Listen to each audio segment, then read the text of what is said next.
Miss Hall. Yes, go her first. I mean, y'all can just call me Jessica. Okay, all right, Just all call right. me Jessica. Have you noticed any differences whenever you were 20-something and now that you 30? We ain't gonna say you 30-something. Have you noticed any differences in the dating world?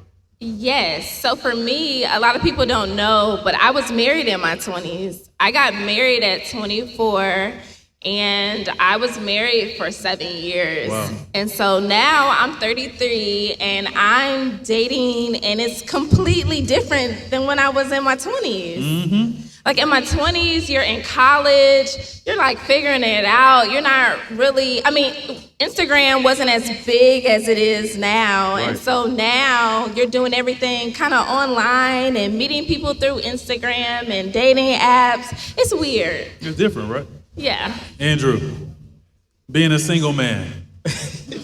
It's definitely a difference from dating in my 20s to my 30s.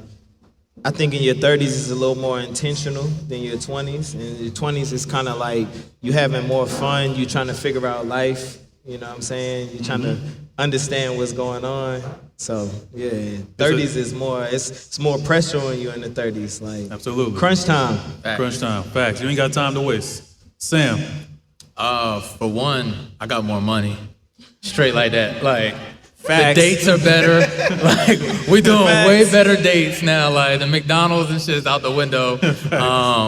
But like you said, I think it's a little bit more intentional.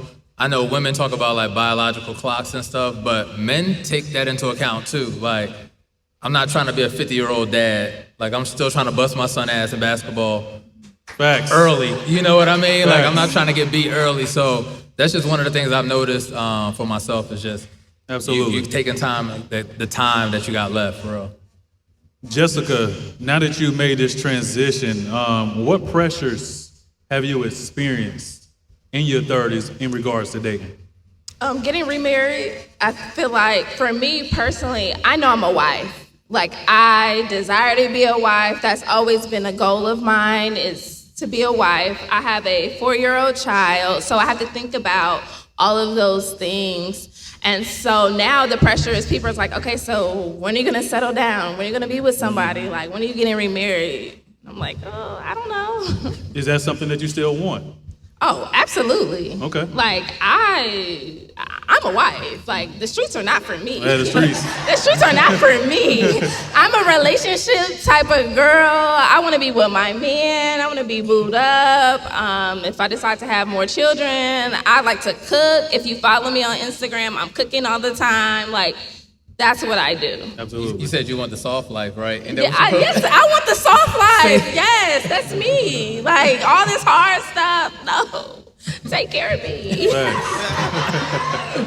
Andrew, man, are you experiencing any, let's say, intrinsic pressures now that you're 30-something and dating? The pressures of being 30 is like, it's just like time running out, right? Like, I know a lot of people that's been building through their 20s, or like they had like a high school love, a college love, or something like that. So sometimes it may feel like, okay, I ain't been building with somebody this long, so like now I gotta start building with somebody at 30, because I'm the type of dude, like, when I'm working towards marriage, it's not gonna be overnight, you know what I'm saying? So like, I definitely gotta, like, we gotta put some time in together to make sure that this is gonna work, because I feel like marriage is one of them things that once we do it, like, we in this together, you feel Absolutely. me? So It's a definite decision. Sam, Yep. what is something that now looking back in retrospect that you would change about your 20-something-year-old self in the world of dating? I think I would have dated less in my 20s. Focus a little bit more on me instead of the fun and where I want to be, because now you're in your 30s and you're accumulating different things, and that's where my focus is, right? Now, if I would have taken my 20s to really say, no, let me build my career, let me build entrepreneurship and whatever I want to do, my 30s could be solely about finding my partner. And now I have to navigate, okay, I've accumulated these things. How do I bring somebody into this? They have their own stuff that they got. How do we make it mesh? How do we make it work? And I think that's the fear that we got a lot of times. It's like, well, I don't want this person to just jump ship because I'm on a yacht. You know what I mean? Right. So that's one of the things that I would change is just really focus on me. And I think that's what a lot of men should really do, is focus on you so that when you meet somebody, you have the time to really pursue that. Absolutely. That's key because, I'm looking back on my 20s, it's kind of like you taught that by your uncles, right? Get it in while you can, get it in while you can. Because when your 30s hit, you got to find a wife, you got to settle down. And so it's almost like we have to do a little bit more reprogramming. Just like we talked about on the financial wealth episode, it's all about reprogramming the consciousness to say, okay, what type of high level things am I supposed to be engaged in as a young man? Now, one thing I think me and Jessica talked about on IG Live is serial dating, right? What would you say? Okay, Jessica, let's start with you, because I heard your opinion. As a woman, from a woman's perspective, what is your idea on a man being a serial dater? See, for me, I'm possessive. No, So I let's be can't, this whole serial dating, it's okay if that's what we're gonna do. We need to agree to do that together. So don't be coming at me when you see I'm on a date with somebody else and Andrew you all you all in your feelings, because it's like, oh no, we're serial dating. But you guys really don't want us to be out here serial dating. Y'all don't We're want the that. serial Y'all daters. don't want Y'all that. just But wait. no, that's not how it Just works. wait on us. No, this ain't Drake and Future. I ain't waiting on you. If you out here doing you, I'm gonna be out here doing me too. Ain't no way. Doing that bar like that. Ain't no way. Andrew, what's your perspective on serial dating, man? The benefits. What benefits as a man do you see in serial dating? I mean, the benefits of serial dating is like, I guess, realistically, it's like when you serial dating, there's so many different options, right? Hopefully, something falls into place. It don't always work like that, but that's the benefits. It's like you can try a lot of different things. You know what I'm saying? See what works for you. Absolutely. Sam, what would you say as a man a benefit in serial dating? Like he said, you just get to experience a lot of different things. I think a lot of people try to take it serious in their 20s too, right? You're not really out here to waste your time. I know for me personally, I got to a point where, and a lot of y'all can probably relate, I got tired of blacking out years of my life because of the person I was with, right? I got 2-3 years in my 20s that I just don't even talk about because of who I was with at the time, right? So I got tired of that, bro. You got me? So I think, like you said, you get intentional about it and you're like, no, actually I want somebody that I want to build memories with, and I want to look back and be like, nah, those are some great times, and we're going to have even greater times together. So, Yes. And I think too, it's hard to place rubrics on men and make them identical to a rubric for a woman dating in her 20s. Yep. And I think one thing that I told Jessica is like, a man serial dating doesn't mean that he's having sex with everybody. Yep. Dating is just an activity. Uh-oh, I heard some noise. they like cat. Uh-oh. All right, save that comment. We're going to call you up here. Cat. We're going to call you up here. That's not cat. That's not cat. Cat. That's what they don't want to hear. These are the conversations that we have as men, right? When the women are not around. Serial date doesn't always mean that you're having sex with every woman that you're dating. Serial dating is going through the activity of dating and knowing and liking what you know. So like, if you only date one woman in your 20s, how do you know what you like when that relationship ends and you transition into your 30s? So at least you have those experiences that you can look back on, like, you know what, that one time I dated Jessica, she called me out for not opening her door or for not pulling out her chair.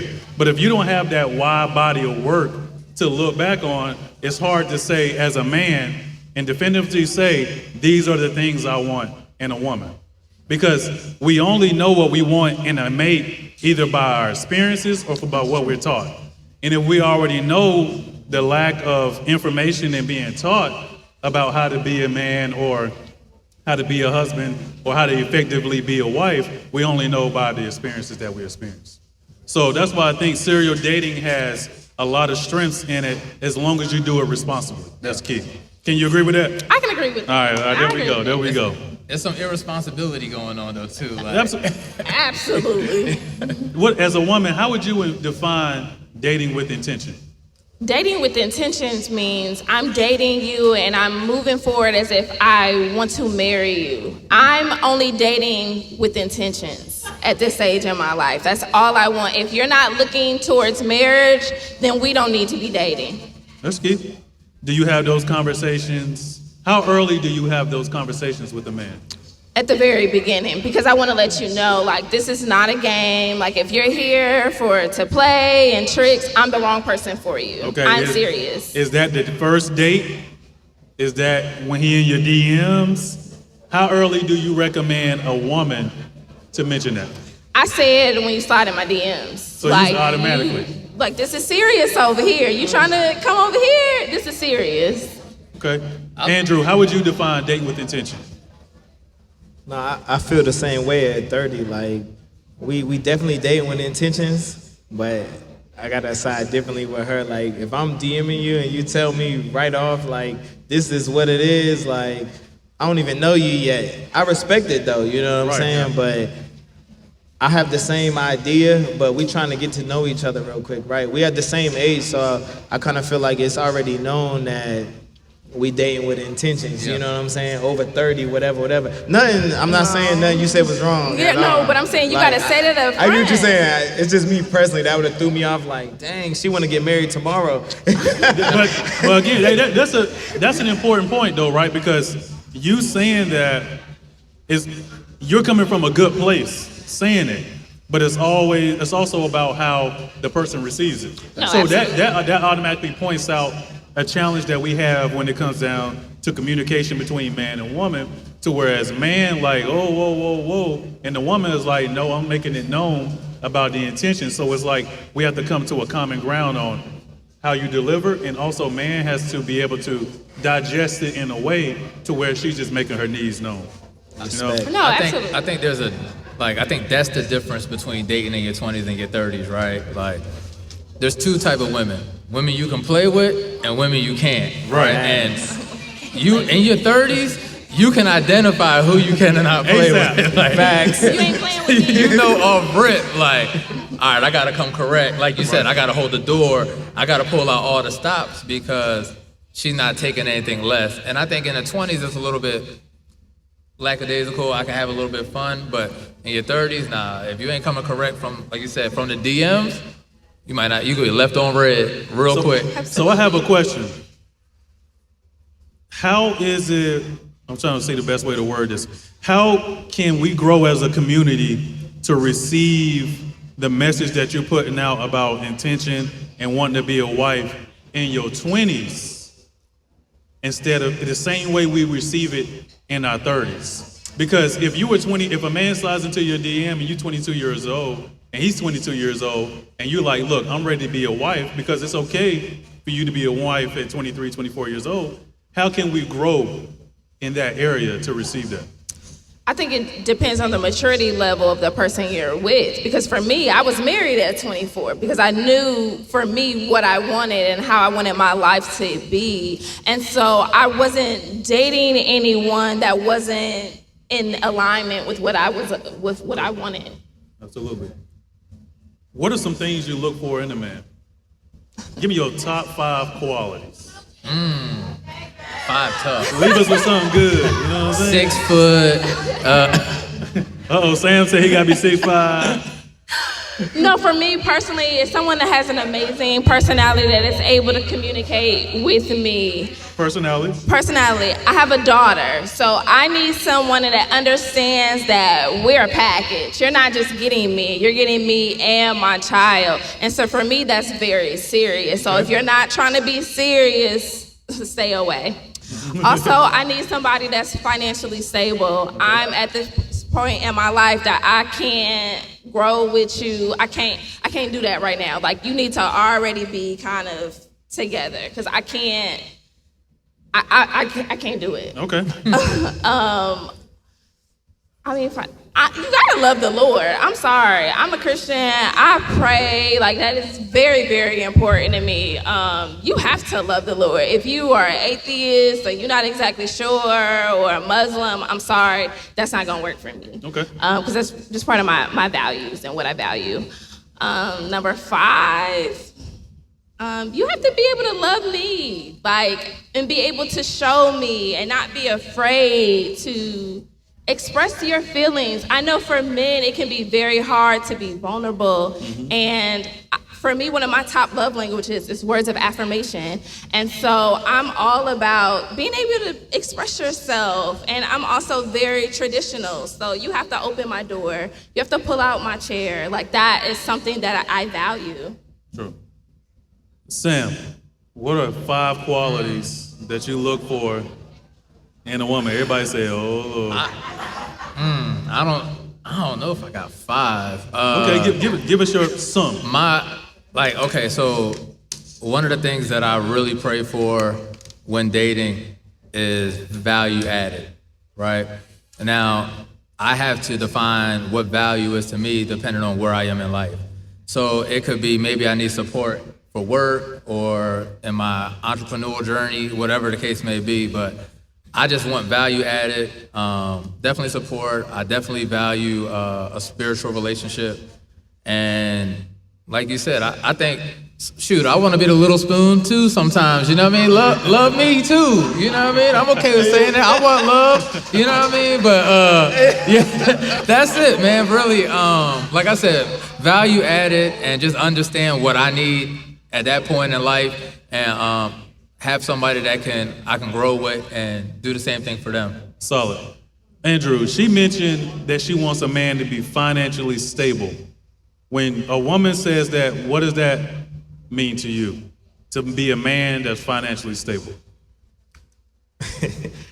Alright, so a man that's not even a bag. It's just more about being financially stable. Is like, you have your affairs in order, right? You got your priorities in order. So, like, I mean, you definitely need to have a car. You definitely need to have a house. You definitely need to be able to, like, provide for the people that you're supposed to provide for. You know what I'm saying? Like, you just need to have it in check. Like, don't be spending money on things that really aren't important, like trying to impress people and things like that. Make sure that you are okay for the future that is to come, you know what I'm saying? Instead of like impressing somebody for the present isn't as important as making sure that you're good for the next couple years, you know what I'm saying? So like, that's something I've always been aware of when I'm thinking about a relationship, because me as a man, when you have a woman, you gotta think about somebody else, right? So I gotta be financially stable for both of us. And then if we create a family, I gotta be financially stable for all of us, you know what I'm saying? So Absolutely. It's more than just yourself. It's like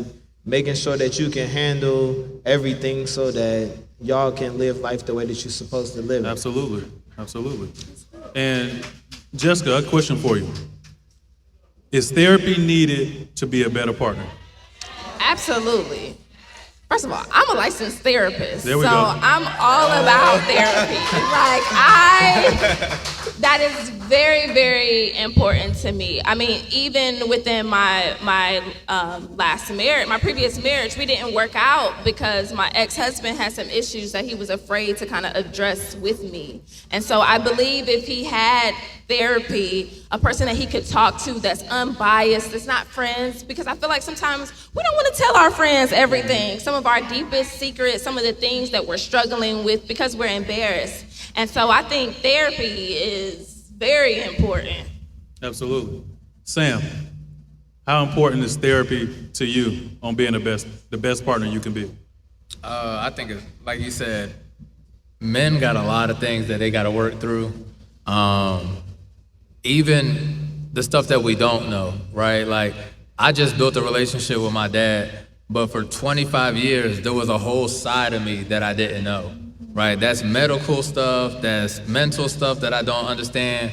So I think being able to sit down, talk to somebody, and understand that for me allows me to take that to my partner and say, hey, look, these are some of the things that could occur, might occur, have occurred already, and I want you to be aware, and I want to empower you to help me through it. Like, Absolutely. That's deep, man. I can definitely piggyback on that. I went to therapy with my father as well.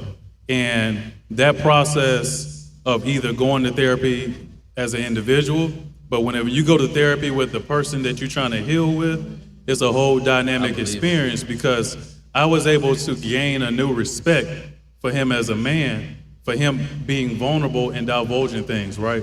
And so me being able to have that intimate moment with my father made me a better man because for the first time, he showed me what being vulnerable was.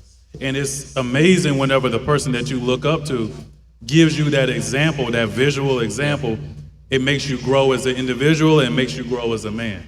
And you see them as human, right? Like they become human for the first time. Like you said, you admire somebody for so long, it's like a superhero. Mm-hmm. And it's for the first time you look at your parents and you're like, damn, that was just a 25-year-old that had a baby. Like, you know what I mean? That wasn't really a dad yet. That was just a 25-year-old that had a baby. You gotta give him grace. You gotta have the grace for him. So you gotta give him grace. For sure.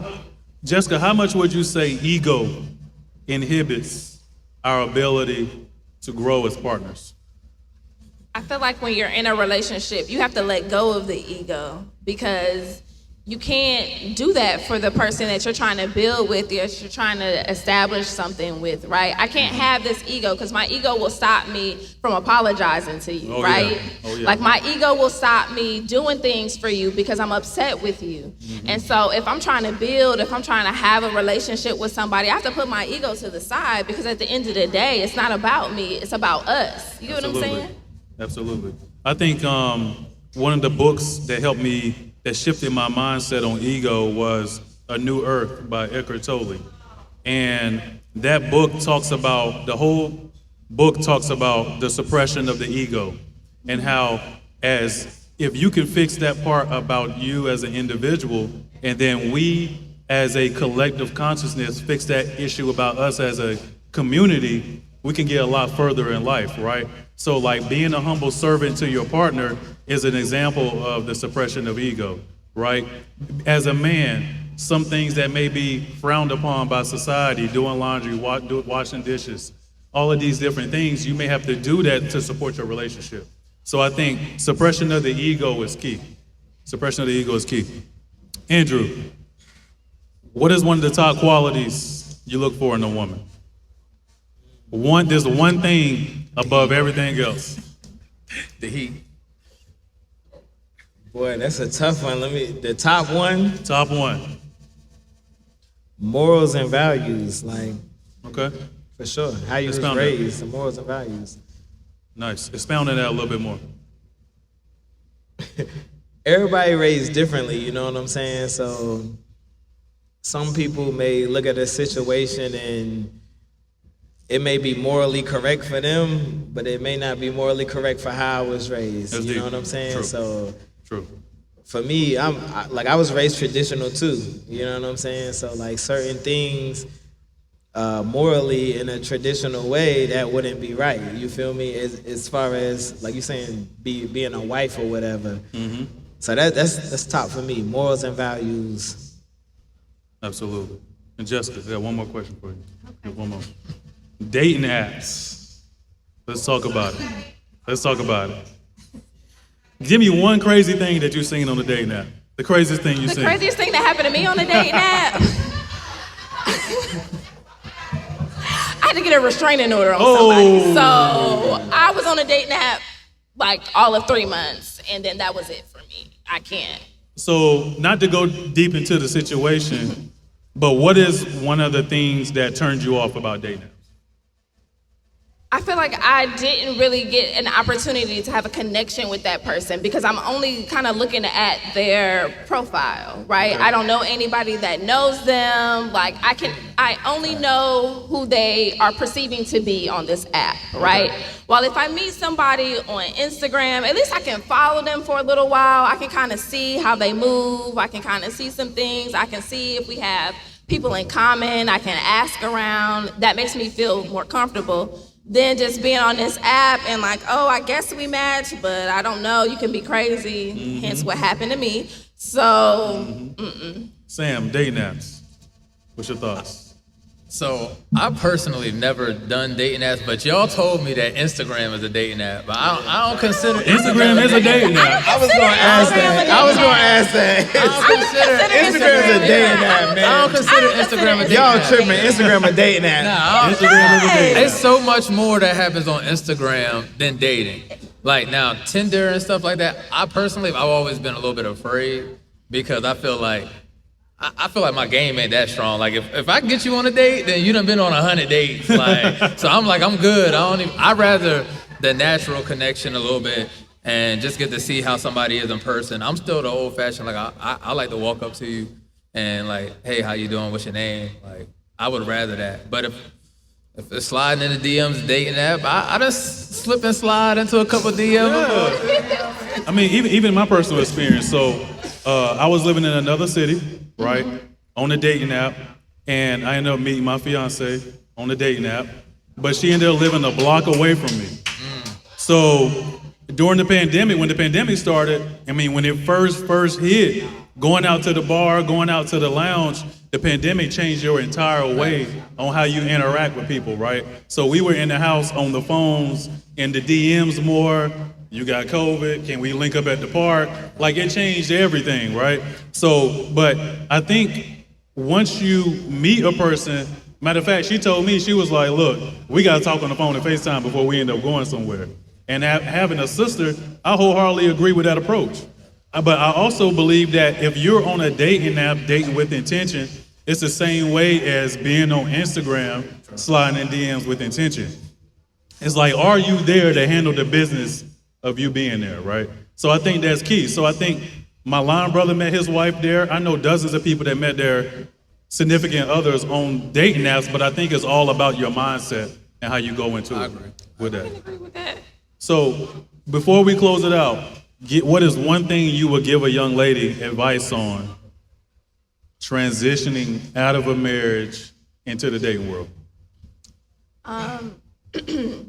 Know what you like. Be comfortable with yourself. Allow yourself to have time to heal. Depending on how long, like I was in my marriage for 7 years, so I had a lot of learning about myself from what I learned from my previous marriage to learn what I'm looking for in a potential mate. Like I know what I need now because I've taken that time to kind of reevaluate myself and understand what I need and what I want. So yeah, get to know yourself and take that time. Like it's okay, you don't have to be in a rush, even though society makes it seem like, oh my God, you need to be married by this time, you need to have kids at this time. Like no, there's no timeline. Like the way science is, the way our body works, like you can take as much time as you need as long as you're healthy out here dating. Because the worst thing is for you to date somebody and you're taking all the baggage from your previous relationship and bringing that into that next one. Cool. Andrew, what is one thing you would give a single man a piece of advice on when dating in your 30s? Watch who you give your energy to or who you exchange energy with. That's key, man. That's key. I think that energy exchange is important because as a young man that dates women, sometimes women can be vampires of your energy.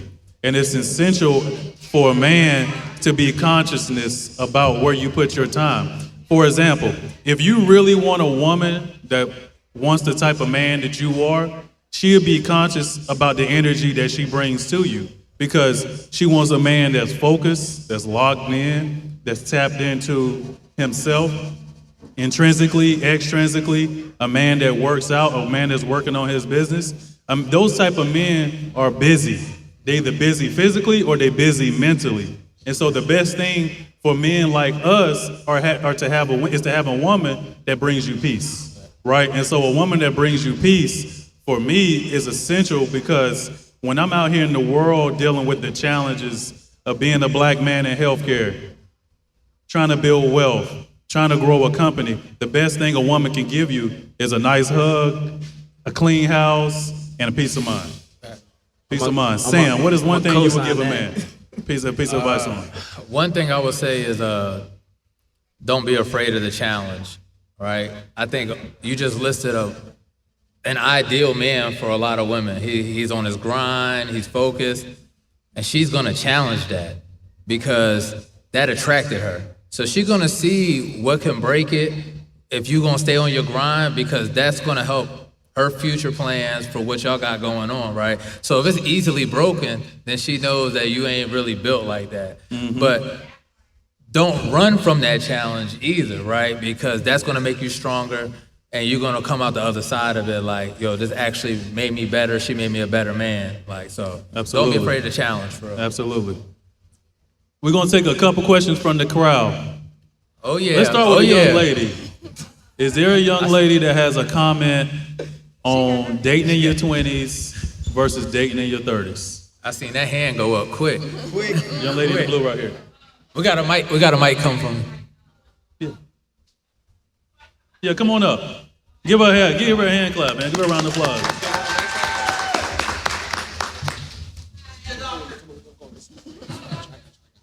Is that the chair over there?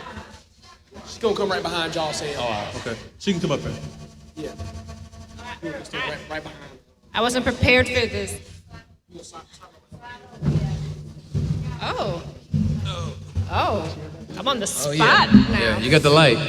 Okay, hi everyone. It's a pleasure to be here today. I had a lot of fun listening to everything you said.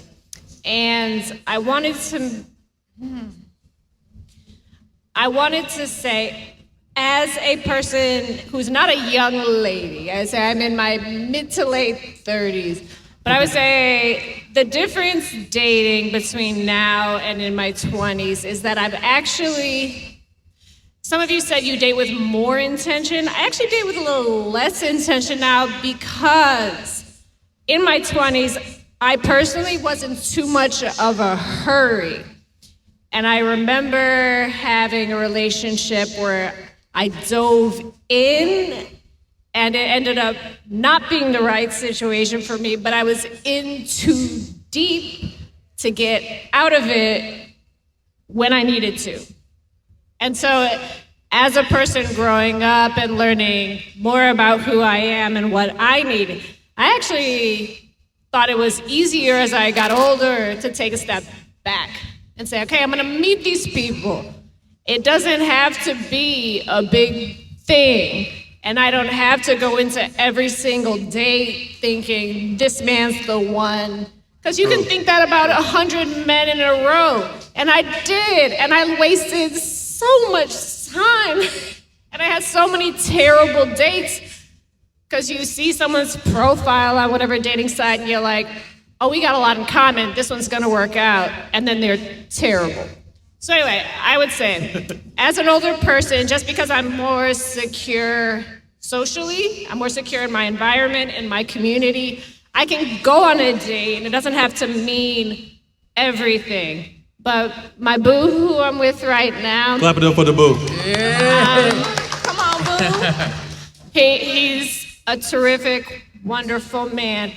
And we didn't even start off dating.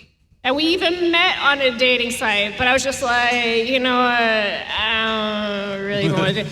But like, we just hung out for months and months and months, and eventually I was like, oh, like I saw him. He played that friend role. That boy's So smart. anyway, I think going into things with fewer expectations actually helped me a lot more. Okay, that's good. Clap it up for her. Any fellas want to go up? Fellas. Let's hear from the fellas. Don't be scared, man.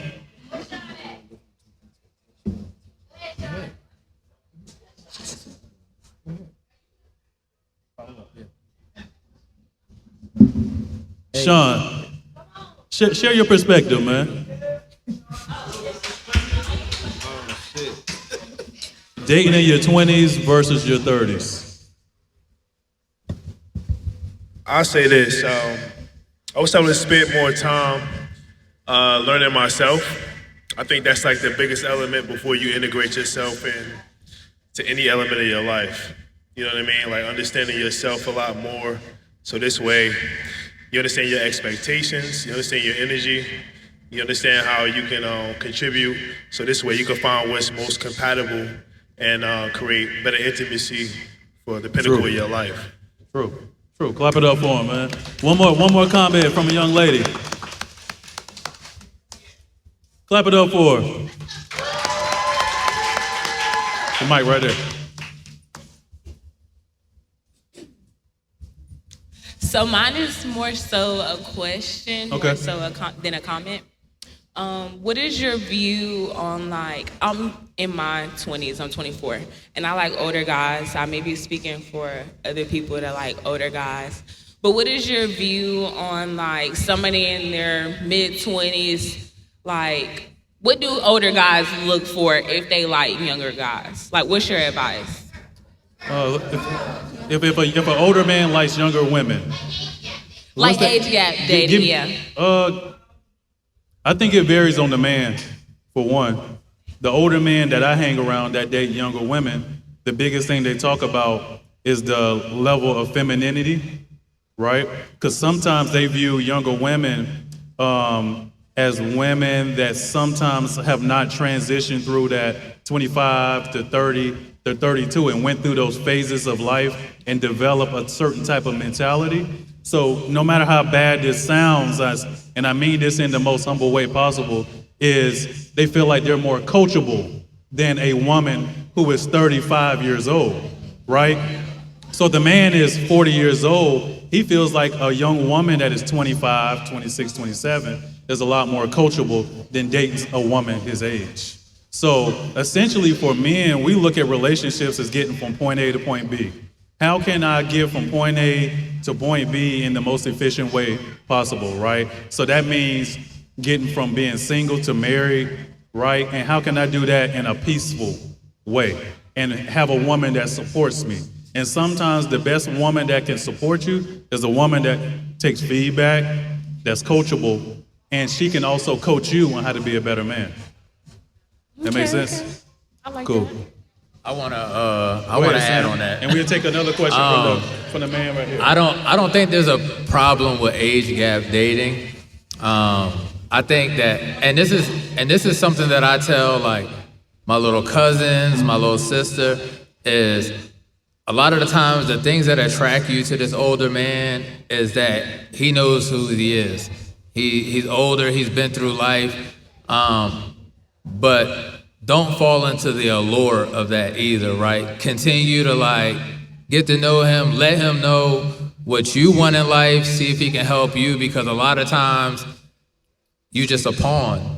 Like, and I know men who just use younger women as pawns, and they're like, okay, this is my little thing right here. And when she thinks it's going a certain way, it doesn't really end up that way sometimes. So I would just say proceed with caution. It's a good thing. You can have a good time, but make sure you're asking the right questions. Make sure you're being yourself as well. So. 1,000%. Come on up, my man. Hey, I wanted to ask the question is, like, people This is who are the boo, dating right? in their 20s and 30s, that I want you guys to extrapolate upon what the difference is between intimacy and sex. And I think a lot of people in their 20s and 30s get confused about the dynamic between that. You want to take this one, Justin? Intimacy and sex. Good question. Good Okay. question. So sex, I mean, you're clearly just having sex with this person. But intimacy, you're getting to know this person. This person knows my deepest and darkest secrets. They know when I'm off just by talking to me because they've taken the time to spend time with me, to learn more about me. Like they actually want to know about me. They just don't want my body. So I think for me, that's the difference. So was intimacy everything outside of sex? For me, yes. Gotcha. It is Okay. getting to know me. It's taking the time to like, oh, you're upset Yeah. just by looking at you. Like, Yeah. you know me. I think intimacy has an emotional connection. Right. Facts. Sex It is also- just sex. You get sex anyway. I want to say it also doesn't have to be binary.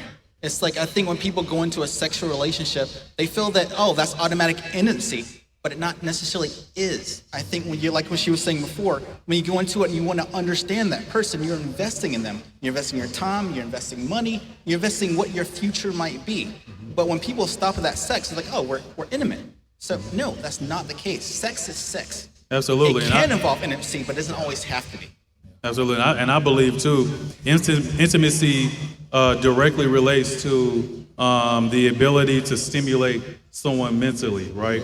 You're so highly engaged in their mental capacity that that's your primary focus. And so intimacy can transition into sex, but I think it starts with a lot more things that are deeper under the layers, like Andrew said, emotions, mentality, and also just unconditional love as well. Any other comments? Come on up. You want to come up? Come on, come on, Come on, be scared. come on. Go ahead, Eric.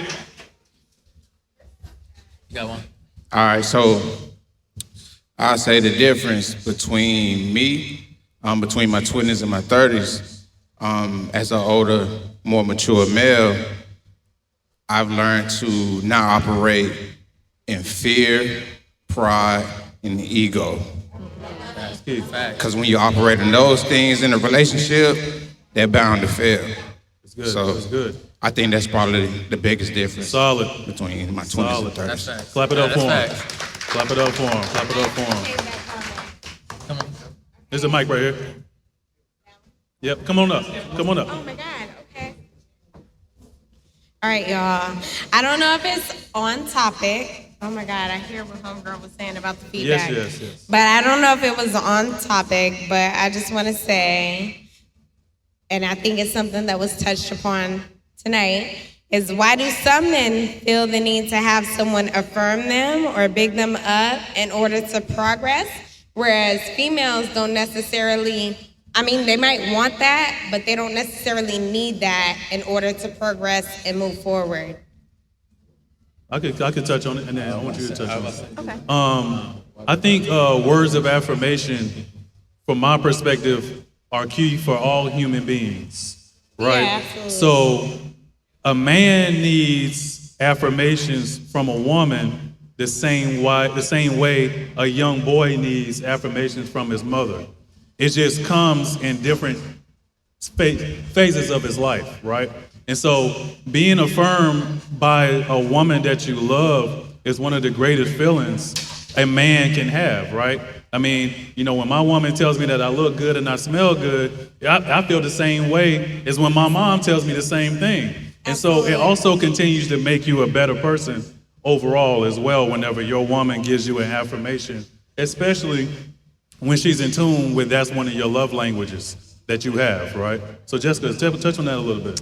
I think for me, I guess it also depends on the type of guy and what type of woman you're with. Because for me, I need affirmations. Like I said, like that's my number one love language. So I need someone that I can affirm, but I also try to give back that same energy, right? Absolutely. So I want to affirm my man. I don't want nobody else to be able to do that. I need to be his biggest supporter. I'm That his part. cheerleader. So for my man, I'm going all out. I'm texting you. I'm telling you, oh, you look good Like, we today. gassing each I'm other ga- up. Exactly. Yes. And then when you don't have that pride or that ego, you don't mind doing that because that's the person that you're trying to build with. And I say too, a man's success is defined by how strong his woman supports him. So you can't be a successful man if you don't have a successful woman that's instilling these positive things into you every day. She's just stimulating your subconsciousness with positive things, high vibrations, making sure your energy is good, affirming things to you that you had doubts about as a man, going after that business, opening this thing up. A woman can tear down an empire or she can build one. That's how powerful women are. So I think when a man recognizes that type of power that his woman has, he wants all of that energy. Because how much energy she gives you is going to be indicative to how much success you have. I wanna Behind almost every successful man, you look at his woman, he has a strong woman behind him. Amen. I wanna add to that, and we don't have no other source. Like as men, where else are we getting that affirmation? Like besides our woman, and we invest so much, we put so much energy to somebody that we're serious about that's what we need from you, really. More than anything else, I think we just need that support system. But if you look around the world, there's no other place that we can get that from. Like a lot of women back women, but a lot of men will see a man doing good things and be like, I ain't gonna add to that, you know what I mean? So we ain't got another source to get it from. So we do need it. And honestly, unfortunately, y'all gotta give it to us. But we appreciate it though. Yeah, right. And look, Thank you. No, I want to say thank you all for answering the question. I respect everyone's opinion, and I, more importantly, appreciate everyone's perspective. Yours especially, that's like eye-opening to me, so thank you. Appreciate it. Thank you. Thank you. Yes, sir. One more question. We good? Yes, sir. So I want to appreciate everybody for coming out today. It's been a magnificent day, a magnificent show. I think today's show brought a lot of meat to the table. A lot of things were learned. Sometimes the things that we need to hear are not always the sexiest. It's not the debates. It's not the gender wars. It's not the clickbait on YouTube and IG. But as a community, we need to be talking about financial literacy. We need to be talking about how we can be better husbands. We need to be talking about all these different things so that we can continue to grow and break some of those generational curses. But the food truck is outside. The cigar vendor is outside. The hookah. Make sure you scan the QR code on the coaster. Make sure you follow us on IG, subscribe to the YouTube, and make sure you sign up for the alerts. My name is Aaron Lyes, CEO, producer, Black Fly on the Wall. From the bottom of my heart, thank you for the support. Much gratitude. Look for us in the fall. Hope you have a good time in the day party. Appreciate it. Turn up.